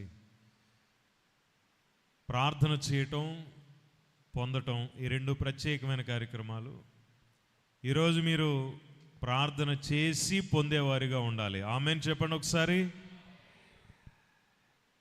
నేను ఒక ప్రశ్న వేస్తాను, సమాధానం చెప్పండి. నిజంగా ప్రతిరోజు ప్రార్థన చేసేవాళ్ళు ఎంతమంది ఉన్నారు? ప్రతిరోజు ప్రేయర్ చేసేవాళ్ళు ప్రార్థన చేస్తారండి మీరు? ఎప్పుడు? బొవ్వ తినేటప్పుడు, నెక్స్ట్ పడుకునేటప్పుడు. ఈ రెండు మ్యాక్సిమం అందరూ చేస్తారు. ఎందుకంటే కొంచెం ఎక్కువ తిన్నా కూడా అరిగేటట్టు చేయ ప్రభు అని చెప్పేసి ప్రార్థన చేస్తాం. ఒకసారి పడుకునేటప్పుడు మరి దెయ్యాలు, భూతాలు అలాంటివి ఏమైనా గబుక్కొని వచ్చి గొంతుకు పిసికేస్తాయి కదా. కాబట్టి కంపల్సరీ పడుకునేటప్పుడు ఒక్క నిమిషం అయినా సరే తండ్రి ప్రభు యేసయ్యా నువ్వు ఎలాగలా కాపాడైపోతే తెల్లారేదాకా అని చెప్పి ఏదో అడుగుతారు. సో ఈ రెండు అసంకల్పితంగా అనుకోకుండా వచ్చేస్తాయి ప్రార్థనలు. అన్నం తినేటప్పుడు ఒకవేళ ప్రార్థన చేయకపోయినా అదేదో కొంచెం ఆచారబద్ధంగా అయినా సరే కళ్ళు మూసుకుని ఆ అన్నం ముద్ద తీసుకుని కళ్ళకు అతుకుని తినేవాళ్ళు ఒకరు ఉంటారు. ఇది ఒక ప్రార్థన, అదొక అయిపోద్ది, డిఫరెంట్ ప్రార్థన అది. ఇంకా కొంతమంది విచిత్రమైన ప్రార్థనలు నేను చూస్తాను. ఈ మన చర్చిలో ఇలాగా నిలబడి బయటకు చూస్తూ ఉంటే కొంతమంది ఈ రోడ్లో వెళతా సైకిల్ మీద గబక్కనాగి ఇటువైపు చర్చి వైపు తిరిగి ఇలాగ అనుకుంటాడు, ఇలా అనుకుని వెళ్ళిపోతాడు. అది ప్రార్థన, అంటే వాడి ఉద్దేశంలో అది ప్రార్థన. అదొక రకం ప్రార్థన. అంటే దేవునితో సంభాషణ, దేవునితో మాట్లాడడం. స్తోత్రం చెప్పండి ఒకసారి. ప్రార్థన అంటే ప్రత్యేకమైన భాషలో ప్రభువా యేసయ్యా నీకు స్తోత్రాలు నాయనా, ఆది సంభూతుడా, ఆశ్చర్యకరుడా. ఈయన మాట్లాడక్కర్లేదండి, మామూలుగా తండ్రి నీకు వందనాలంటే అయిపోతుంది. మనం స్పెషల్ భాష ఉపయోగించి ప్రార్థన చేయకపోతే ఎండేమో అనుకుంటారు కొంతమంది. అందుకని ప్రేయర్ చేయడం మానేసేవాళ్ళు ఉన్నారు. నాకు ప్రార్థన రాదండి అని అంటారు కొంతమంది. ప్రార్థన రాకపోవడం అసలు ఏముండదండి, అస్సలు ఉండదు. ప్రార్థన రాకపోవడం అని అసలు మాటే లేదు. ఎందుకంటే నోటికి మాట వచ్చిన ప్రతి ఒక్కరూ, ఆలోచన శక్తి కలిగినటువంటి ప్రతి ఒక్కరూ దేవునితో మాట్లాడగలిగిన జ్ఞానవంతులే. స్తోత్రం కలుగును గాక. నీ తండ్రితో నువ్వు ఎలాగ మాట్లాడుతున్నావో, నీ ఇంట్లో మీ నాన్న ఉంటాడు, మీ అమ్మ ఉంటుంది, ఎలాగ నీవు మాట్లాడుతున్నావో అలాగే నీ దేవునితో కూడా మాట్లాడాలి. అదే ప్రార్థన. దాంట్లో కూడా రెండు ముఖ్యమైన విషయాలు ఏంటంటే, ఒకటి నీవు నీ కొరకు దేవుడితో మాట్లాడడం, అనేక మంది కొరకు దేవునితో మాట్లాడడం. స్తోత్రం కలుగును గాక. అందుకనే ఇందాక దైవజనులు చదివించిన వాక్యంలో, నేను ఒకవేళ మీ కొరకు ప్రార్థన చేయకపోతే దేవుని దృష్టిలో పాపిష్టి వాడిని అయిపోతానేమో, అందుకని నీ కొరకు నేను ప్రత్యేకంగా ప్రార్థన చేస్తున్నాను అంటాడు ఆయన. ఎవరైతే, జాగ్రత్తగా ఉండండి, ఎవరైతే ఇతరుల కొరకు ప్రార్థించే స్థాయికి ఎదుగుతారో ఆ ప్రార్థనలన్నీ స్వీకరించబడతాయి. ఎక్కువగా ఈ విజ్ఞాపన ప్రార్థనలు లేక ఆల్ నైట్ ప్రేయర్లు ఎందుకు పవర్ఫుల్గా ఉంటాయంటే, మన కోసమే కాకుండా ఇతరుల కొరకు ప్రార్థించేటువంటి ఒక సమయం ఇప్పుడు చిక్కుతుంది కాబట్టి. ఆదివారం నాడు ఇంత టైం ఉండదు ప్రేయర్ చేసుకోవడానికి. అర్జెంటుగా రావడం, కంగారుగా వెళ్ళిపోవడం, లేదా మధ్యలో ప్రేయర్ ప్రార్థన అనగానే ప్రభు యేసయ్య ఈ వారం అంతా కాపాడయ్యా, పోయిన వారం కాపాడావు కదా, మరి ఈ వారం కూడా కాపాడు, సోమవారం మంగళవారం బుధవారం కార్యక్రమాలన్నీ నీయే అని చెప్పేసి దేవుడికి అప్పగిచ్చేసి వెళ్ళిపోదు, అయిపోయింది ప్రార్థన. కానీ నీవు ఇతరుల కొరకు ఎప్పుడైతే ప్రార్థిస్తావో అప్పుడు నీ హృదయపూర్వకమైన ప్రార్థనకు ఫలితాలు రావడం మొదలు పెడతాయి. స్తోత్రం చెప్పగలరా? ఒకసారి గట్టిగా స్తోత్రం చెప్పగలరా? దానికి ఒక చిన్న సూచన నేను మీకు జ్ఞాపకం చేస్తాను. ఒకసారి యోబు గ్రంథం తెరవండి. ఒక మాట చెప్పి నేను ముగించేస్తాను. నేను నా కోసమే ప్రార్థన చేసుకోవడానికి టైం లేదంటే మీరేందండి బాబు, ఊర్లో వాళ్ళందరి కోసం ప్రార్థన చేయమంటారు అని అడిగేవారు కూడా ఉన్నారండి సమాజంలో. వారి కొరకు ఒక్క మాట నేను మీకు జ్ఞాపకం చేయబోతున్నాను. యోబు గ్రంథం 42వ అధ్యాయం తెరవండి. ఏమంటే తెరిచారా? ఎదుగుతున్నారా? ఇంకా 451 పేజీలో ఉంటుంది చూడండి. 451 పేజీ, 42వ అధ్యాయం, యోబు గ్రంథం 42వ అధ్యాయం. దీంట్లో యోబు అన్నీ పోగొట్టుకునే బాధల్లో ఉంటే, కష్టాల్లో ఉంటే, ఇబ్బందుల్లో ఉంటే స్నేహితులు వచ్చారు 4. ఒక్కొక్కడు ఒక్కొక్క మాట చెప్పి మరలా పొడుస్తున్నారు. భయంకరంగా మాటలతో హింస పెడుతుంటే యోబు వారి మీద కోపపడటం మానేసి యోబు ఏమంటున్నాడు చూడండి. మరియు యోబు గ్రంథం 42వ అధ్యాయము 10వ వచనం చూద్దాం. మరియు యోబు తన స్నేహితుల నిమిత్తం ప్రార్థన చేసినప్పుడు యెహోవా అతని క్షేమస్థితిని మరలా అతనికి దయచేసెను. తర్వాత మరియు యోబునకు పూర్వము కలిగిన దానికంటే 2 అధికముగా యెహోవా అతనికి దయచేసెను. దేవునికి స్తోత్రం చెప్పండి ఒకసారి గట్టిగా. ఇక్కడ చాలా స్పష్టంగా ఉంది. యోబు తన స్నేహితుల నిమిత్తం ప్రార్థన చేస్తే యోబు పోగొట్టుకున్నవన్నీ మరలా యోబుకి తీసుకొచ్చి ఇచ్చాడంట. చేతులెత్తి స్తోత్రం చెప్పు. హల్లెలూయా. నీవు ప్రార్థన చేస్తే ఇతరుల కొరకు వారికి ఆశీర్వాదం వారు ప్రాప్తం ఉంటే, అంటే దేవుడు గనక వారికి ఇవ్వాలి అని అనుకుని వారు తీసుకోగలిగిన స్థితిలో అంటే వారు పొందుకుంటారు. కానీ నీవు ప్రార్థన చేసావు కదా ఆసక్తిగా, ఇతరుల కొరకు నువ్వు ప్రార్థన చేసావు కదా, ఇప్పుడు నిన్ను దేవుడు ఆశీర్వదించడం మొదలు పెడుతున్నాడు. యోబు తన స్నేహితుల నిమిత్తం ప్రార్థన చేస్తే యోబు పోగొట్టుకున్న దానికంటే అతడు డబుల్ ఆశీర్వాదం, 2 దీవెన. ఇతరుల కొరకు ప్రార్థన చేయడం మొదలు పెట్టగానే తన ఆశీర్వాదాలు రిస్టోరేషన్ జరిగింది. తిరిగి అనుభవించడానికి దేవుడు అర్హత ఇచ్చాడు. ఇవాళ నువ్వు నీ ఫ్యామిలీ ఇబ్బందుల్లో ఉన్నారా, కష్టాల్లో ఉన్నారా, ఆర్థిక ఇబ్బందుల, అనారోగ్యాల, అవసరతలు తీర్చబడాలా? సరే, వాటన్నిటిని పక్కన పెట్టి ఫస్ట్ ఇక్కడ ఉన్న వాళ్ళందరి కొరకు ముందు ప్రార్థన చేయండి. నీ బంధువులందరి కోసం ప్రార్థన చేయి. నీవంటే కిట్టని నీ శత్రువుల కోసం ప్రార్థన చేయి. మారు మనస్సు లేని నీ రక్త సంబంధికుల కోసం ప్రార్థన చేయి. ఒకసారి నువ్వు ప్రార్థన చేయడం మొదలు పెడితే, ఇతరుల కొరకు నువ్వు ప్రార్థన చేయడం మొదలు పెడితే నీ ఇంట్లో మేలుకరమైన కార్యాలు దేవుడు మొదలు పెడతాడు. స్తోత్రం చెప్పండి ఒకసారి. ఇది తెలియక చాలామంది వాళ్ళ కోసం వాళ్ళు ప్రార్థన చేసే, రోజు వాళ్ళ కోసమే తిండి తింటా ఉంటారు, తిండి గురించే ప్రార్థన చేస్తారు, మళ్ళీ నిద్రపోతారు, మళ్ళీ ప్రభు నాకు నిద్రపడలేదు, మళ్ళీ నా కోసం ప్రేయర్ చేయడం కంటే ఇతరుల కొరకు ప్రార్థించే స్థాయి ఉన్నతమైనటువంటి ఆత్మీయమైన స్థితి. స్తోత్రం కలుగునుగాక. నీ కోసం ప్రార్థన చేయటం మంచిదే, కానీ నువ్వు ఆత్మీయంగా ఎదిగేవని ఎట్లా తెలుస్తుందంటే నువ్వు ఇతరుల కొరకు ఆలోచించి వారి కొరకు ప్రేయర్ చేస్తే నువ్వు ఆత్మీయంగా ఎదిగావు అని అర్థం. ఆత్మీయ ఎదుగుదల కలిగిన వారికి దేవుడు దినదినము ఆశీర్వాదాలు పెంచుతూ వెళతాడు. ప్రైజ్ ది లార్డ్, హల్లెలూయా. ఈరోజు నువ్వు నీ ఫ్యామిలీ ఆశీర్వదించబడడానికి ఒక చిన్న చిట్కా ఏంటంటే, నువ్వు ఇంటికి వెళ్ళిన తర్వాత నీ కోసం ప్రేయర్ చేయడం పక్కన పెట్టి ఇతరుల కొరకు విజ్ఞాపన ప్రారంభించు. కష్టాల్లో ఉన్నవాళ్ళు, ఇబ్బందుల్లో ఉన్నవాళ్ళు, నీ ఇంటి చుట్టుపక్కల ఎవరో వ్యాధిగ్రస్తులు ఉంటారు, వారి కొరకు నువ్వు ఎప్పుడైనా ప్రార్థన చేసావా? వెళ్తా మొహం కూడా చూడకుండా వెళ్ళిపోతాం మనం ఒక్కొక్కసారి. నీ చుట్టుపక్కల ఉన్న వారి కొరకు ఎప్పుడైనా ప్రేయర్ చేసావా? నీ సంఘంలో వారి కొరకు ఎప్పుడైనా ప్రార్థన చేసావా? ఒకవేళ చేయకపోయి ఉంటే ఎప్పటి వరకు ఇప్పుడు మొదలు పెట్టండి. నీ ఇంట్లో, నీ ఫ్యామిలీలో, నీ కుటుంబంలో ఉన్న సమస్యలు నీవు ఇతరుల కొరకు చేసే ప్రార్థనను బట్టి ఒకవేళ దేవుడు నిన్ను ప్రేమించి నిన్ను విడుదల చేస్తాడు. నీ కోసమే ఎక్కువ టైం తీసుకుని ఉంటే ఇప్పటిదాకా, ఇక మీదట దేవుని సన్నిధిలో లేక నీ ఇంట్లో కూడా ఇతరుల కొరకు ప్రార్థించే స్థాయికి నువ్వు వెళ్ళాలి. యేసు ప్రభు వారు కూడా ఆయన ఏకాంతమున రాత్రిపూట ఇలాగే ఆల్ నైట్ ప్రేయర్లు చాలా చేశారు. యేసు ప్రభు వారు ఆయన శిష్యులందరినీ పంపించేసి ఆయన ఒంటరిగా అరణ్యంలోకి వెళ్ళి, ఒంటరిగా కొండ మీదకి వెళ్ళి ఆయన ఏం చేసేవాడో తెలుసా? ఈ మధ్యన ఏకాంత ప్రార్థనలు అని చెప్పి పెడుతున్నారు. మొన్న మన చర్చి వాళ్ళు ఎవరు అడిగారు, నన్ను మన వాళ్ళే అడిగారు, అయ్యగారు ఏకాంత ప్రార్థనకు వస్తారా అని. అంటే ఏందయా అన్నాను. ఏమి లేదన్నా, ఈరయ్య గారు, మన ఒలి గారు, మన రక్షణ గారు, లేకపోతే ఇంకొకరు మొత్తం 15 మంది కలిసి వెళ్తున్నామండి కొండకు అన్నారు. దేనికి అన్నాను. ఏకాంత ప్రార్థన అండి. ఒరే బాబు, ఏకాంత ప్రార్థన అంటే నువ్వు అక్కడవే వెళ్ళాలి, కానీ భయం అక్కడ ఏదైనా పీక్కుంది అంటదేమో, తోడేళ్ళు లేకపోతే అలాంటివి వస్తాయి, అదొక భయం. అందుకనే ఏకాంత ప్రార్థనకి ఎవడు వెళ్ళమన్నాడు? అంత భయం అయితే నీకు ఆ కొండకి? అరణ్యంలోకి వెళ్ళమని చెప్పారా నీకు ఎవరన్నా? మొన్న ఆ మధ్యన ఇక్కడ మన చిలకలూరుపేటలో ఊరి చివరి చెరువు ఒకటి ఉంటుందండి, మంచినీళ్ళ చెరువు. ఆ చెరువు దగ్గరికి వెళ్తున్నాడు ఒక కుర్రోడు, వెళ్తున్నాడు, తెల్లని వస్త్రములు ధరించుకుని దేవదూతలా ఉన్నాడు వాడు.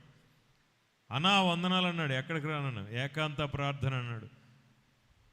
అయితే ఏంది ఇవన్నీ అన్నాను. బండి నిండా ముందు 4 బిర్యానీ ప్యాకెట్లు, వెనకాల ఇంతంత పొడుగు కూల్ డ్రింక్ బాటిల్స్. ఎక్కడికి రా అంటే ఏకాంత ప్రార్థనకు. అన్న వెళ్ళాడు, అన్న వెనకాల వెళ్తున్నామను. ఏడికి రా మీరు? ఆ పుంతల్లోకి కంపల్లోకి వెళ్ళి కూర్చోపోతే మీకు చర్చి ఉంటుంది, లేదు ఇల్లు ఉంటుంది, మీకు ప్లేస్ ఉంటుంది, కూర్చోవచ్చు కదరా, మీరు ఇక్కడ ప్రార్థన చేయొచ్చు కదా. అప్పట్లో అంటే యేసు ప్రభు వారికి నిలవటానికి నీడ లేదు, ఉండటానికి ఇల్లు లేదు, పక్కింట్లోకి వెళ్ళటానికి పక్కింట్లో వాళ్ళ దగ్గర ఎంట్రీ లేదు.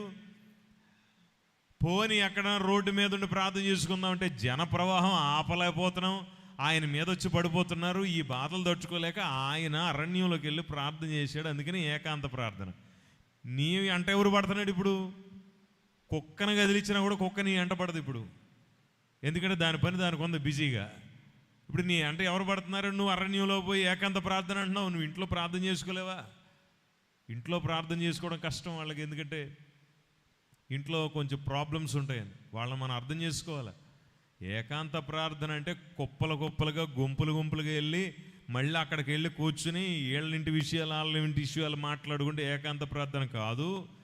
10 మంది వెళ్ళి కూర్చుని భోజనాలు చేసి ఆ కంపలో కూర్చుని 1.5 సేపు కబుర్లు వేసుకుని ఆ బిర్యానీ ప్యాకెట్లు తింటేసి దాన్ని ఏకాంత ప్రార్థన అనరండి, వనభోజనాలు అంటారు వాటిని ఈ కాల భాషలో. అంటే చెట్ల కింద వెళ్ళి తింటాను. మీరు ప్రార్థన చేయండి. ఏకాంతము అంటే అర్థం ఏంటంటే నీవు నీ దేవుడు మాత్రమే మాట్లాడుకోవటం. చేతులు ఎదిగట్టిగా దేవునికి స్తోత్రం చెప్పాలి. నువ్వు నీ దేవునితో మాత్రమే మాట్లాడడాన్ని ఏకాంత ప్రార్థన అంటారు. అంతేగాని గుట్టలకి కంపలకి పుంతలకి వెళ్ళి చేసే ప్రార్థన ఏకాంత ప్రార్థన అనరు. ఇది గుర్తుపెట్టుకోండి. యేసు ప్రభు వారు రాత్రి అరణ్యంలోకి వెళ్ళి ప్రార్థన చేస్తూ తండ్రి నువ్వు నా దగ్గరికి రా, నన్ను బలపరచు, నా చేతులకు శక్తివు, కాళ్ళకు శక్తివు, తలకాయలకు శక్తివు అని అడగలేదు ఆయన ఏమన్నాడంటే, తండ్రి నాకు నీవు అనుగ్రహించిన వీరి కోసం నేను ప్రార్థన చేస్తున్నాను అని అన్నాడు. యేసు ప్రభువు వారు శిష్యుల నిమిత్తం తండ్రితో మాట్లాడడం మొదలుపెట్టగానే యేసు ప్రభువు వారి యొక్క మహిమ అంతకంతకు ఇతరులకు కనిపించేటట్లు ప్రదర్శితమైంది. స్తోత్రం చెప్పండి ఒకసారి. నీ బలము పెరగాలంటే ఇతరుల కొరకు నువ్వు విజ్ఞాపన మొదలు పెట్టాలి. నీకు తెలిసిన వారి గురించి, నీ దృష్టికి వచ్చిన ప్రతి విషయం గురించి నీవు నోరు తెరిచి గొంతెత్తి మొర్రపెట్టడం నేర్చుకో దేవుని దగ్గర. యోబు అన్నీ పోగొట్టుకున్నాడు, తన స్నేహితుల కొరకు మొర్రపెట్టగానే మరలా అన్నిటినీ దేవుడు రిస్టోర్ చేశాడు. ఇవాళ రాత్రి అట్టి కృప దేవుడు మనకు కూడా అనుగ్రహించబోతున్నాడు. స్తోత్రం కలుగునుగాక. మీలో ఎంతమంది ఇతరుల కొరకు ప్రార్థన చేయడానికి సిద్ధంగా ఉన్నారు? Praise the lord.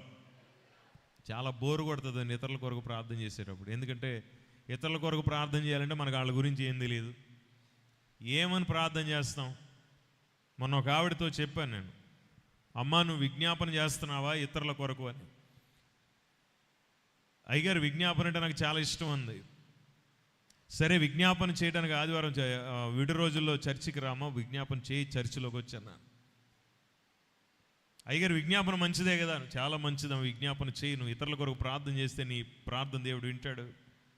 అందుకనే పక్కింటికి వెళ్ళి అన్ని విషయాలు అడుగుతున్నాను. అయ్యగారు ఆవిడ వాళ్ళ ఆయన ఎలా ఉంటున్నారు, వాళ్ళిద్దరు గొడవలు ఏమైనా అవుతున్నాయా, ఆయన బంగారం కొనడా లేదా, ఈయన ఉద్యోగంలో జీతం మొత్తం ఇంటికి తీసుకొస్తున్నాడు లేదు, ఇవన్నీ అడుగుతున్నావు ఎందుకమ్మా అంటే విజ్ఞాపన చేయాలంటే ఇవన్నీ తెలుసుకోవాలి కదా అయ్యగారు అని. ఎంత దారుణం ఇది. అంటే ప్రతీది మనకి సొంతంగా మలిచేసుకుంటాం, మనకి ఎలాగా తోస్తే అలాగా. అది కాదు విజ్ఞాపన ప్రార్థన. వాళ్ళ గురించి డీటెయిల్డ్గా నువ్వు తెలుసుకుని ప్రార్థన చేయక్కర్లేదు, వారికి క్షేమం కలగాలని నువ్వు ప్రార్థన చేయి, ఆ క్షేమము నీ దాకా వచ్చేస్తుంది. స్తోత్రం కలుగునుగాక. యేసు ప్రభువు వారు తన శిష్యుల నిమిత్తం ప్రార్థన చేసినట్లు బైబిల్లో ఉంది. ఈరోజు మన కార్యం సంపాదించుకోవడానికి, మన ప్రార్థనకి జవాబును పొందడానికి మనం అనేకుల కొరకు ప్రేయర్ చేద్దాం. మన కొరకు కూడా మనం ప్రార్థన చేయాలి, తప్పు కాదు అది. మన కొరకు మనం ప్రేయర్ చేయాలి. ఎప్పుడు మనం బలహీనమైనప్పుడు, అనారోగ్యాలతో ఉన్నప్పుడు, సమస్యలు ఉన్నప్పుడు తప్పక దేవునికి మొరపెట్టాలి. రెండవది, ఇంకొక అడుగు ముందుకేసి నా వలె ఎవరెవరు బాధపడుతున్నారో వారికి కూడా ఈ మేలు కలగాలి అని మీరు ప్రార్థన చేయాలి. స్తోత్రం చెప్పగలరు ఒకసారి? హల్లెలూయా. నేను ఈ మాట చెప్పానని లాస్ట్ ఇయర్ ఎగ్జామ్స్ కోసం ప్రేయర్ చేయించుకోవడానికి స్టూడెంట్స్ ఒక అమ్మాయి వచ్చి అంది, ప్రభువా నా కోసం నువ్వు గొప్ప కార్యాలు చేస్తావు ప్రభా, ఇదిగో ప్రభా ఎదురు నా ముందు కూర్చున్న వాళ్ళు బాగా చదవాలి, మంచి మార్కులు రావాలి, నా వెనకాల కూర్చున్న వాళ్ళకి మంచి మార్కులు రావాలి, నా పక్కన కూర్చున్న వాళ్ళకి మంచి మార్కులు రావాలి అంటే నేను ఏందమ్మా అందరి కోసం ప్రార్థన చేస్తున్నావు అంటే, ఈ మంచి మార్కులు వచ్చేటట్టు వీడు చదివాడంటే ఆడు చూసి నేను రాసుకోవచ్చు కదని, ఈ పక్కనోడు బాగా చదివాడంటే ఈయన చూసి నేను రాసుకోవచ్చు కదా అయ్యారు. అందుకనే నా చుట్టూ ఉన్నవాళ్ళు మంచి స్టూడెంట్స్ పడ్డారనుకో, మధ్యలో ఉన్నవాడు సింపుల్గా ఈ పరీక్ష రాసేయచ్చు. కాబట్టి అంటే విజ్ఞాపనని కూడా వంకరతనంగా తీసుకుని ఇష్టానుసారం వాడేసుకోవడానికి కాకుండా, స్వార్థం లేకుండా ఇతరులకు నిజంగా మేలు కలగాలని మీరు ప్రేయర్ చేయండి. ఆ ప్రార్థన దేవుడు స్వీకరిస్తాడు. బైబిల్ చెప్పినట్టు యోబు ఇంతకు ముందు దానికంటే రెండింతలు అధికంగా క్షేమ స్థితిని పొందాడను. స్తోత్రం కలుగునుగాక. పోగొట్టుకున్నవన్నిటిని మరలా పొందాడు. సో దేవుడి రాత్రి పోగొట్టుకున్న ఆనందాన్ని మరలా నీకు ఇస్తాడు, పోగొట్టుకున్న ఆరోగ్యం ఇస్తాడు, పోగొట్టుకున్న ఐక్యతను మరలా నీ ఫ్యామిలీలో ఇస్తాడు.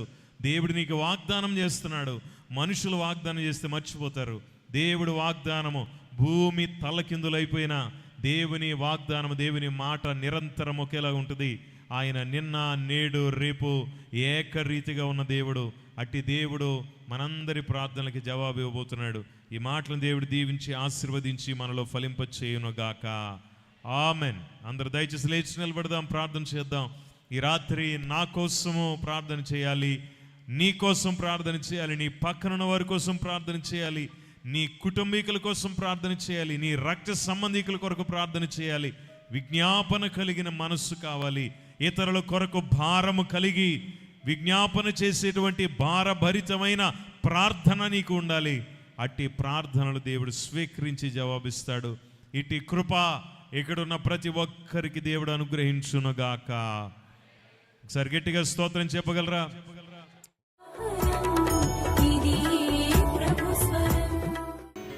పరిశుద్ర ప్రేమగల తండ్రి, కృప కలిగిన దేవా, నీ ఉచితమైన దయాపూర్వకమైన సంకల్పాన్ని బట్టి ఇంతకాలము మమ్మల్ని కాచి కాపాడి బలపరిచినందుకు నీకు వందనాలు.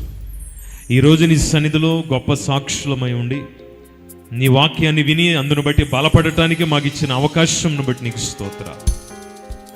ఇంతవరకు ఏ మాటలు మేము విన్నామో ఆ మాటలు మా జీవితంలో ఆశీర్వాదకరముగా ఉంచండి. ఈ మాటలు విన్న ప్రతి ఒక్కరిని మీరు దీవించండి ఆయన, బహుగా ఫలింపచేయండి అయ్యా. సమస్యలలో ఉన్న వారిని విడుదలలోనికి నడిపించి నీ సాక్షులుగా నిలపండి. ఆర్థిక ఆరోగ్య సమస్యలలో బలహీనులైన వారు ఉన్నారు, వారందరినీ నీ పాదాల చెంతకు చేరుస్తున్నాం ఈరోజు. అలాగే కుటుంబ సమస్యలు, సమాధానం లేని వాళ్ళు చాలా మంది ఉన్నారు నాయన, వారందరినీ ఒకసారి దర్శించండి, సమాధానపరచండి. నీ కృప చేత వర్ధిల్ల చేయండి నాయన. గొప్ప ఆశీర్వాద బలము మేలు మీరే మాకు అనుగ్రహించి నడిపించమని నాయన ఈరోజు చేయబడిన ప్రార్థనలన్నీ ఫలింపచేయమని యేసు ప్రభువు వారి శ్రేష్టమైన దివ్యమైన నామంలో అడిగి వేడుకుని ప్రార్థించుకొనుచున్నాము తండ్రి. ఆమేన్.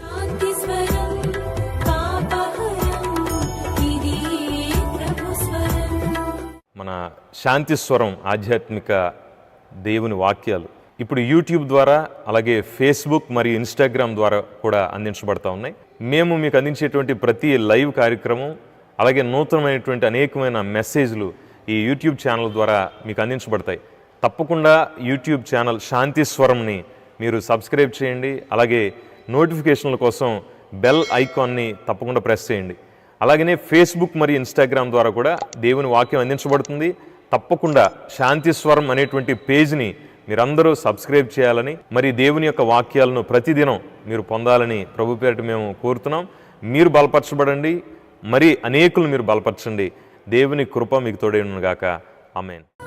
మా చిరునామా యేసుక్రీస్తు దివ్యశాంతి నిలయం, పురుషోత్తమపట్నం బైపాస్ రోడ్, చిలకలూరిపేట, ఆంధ్రప్రదేశ్. మా సెల్ నంబర్ 9494496996.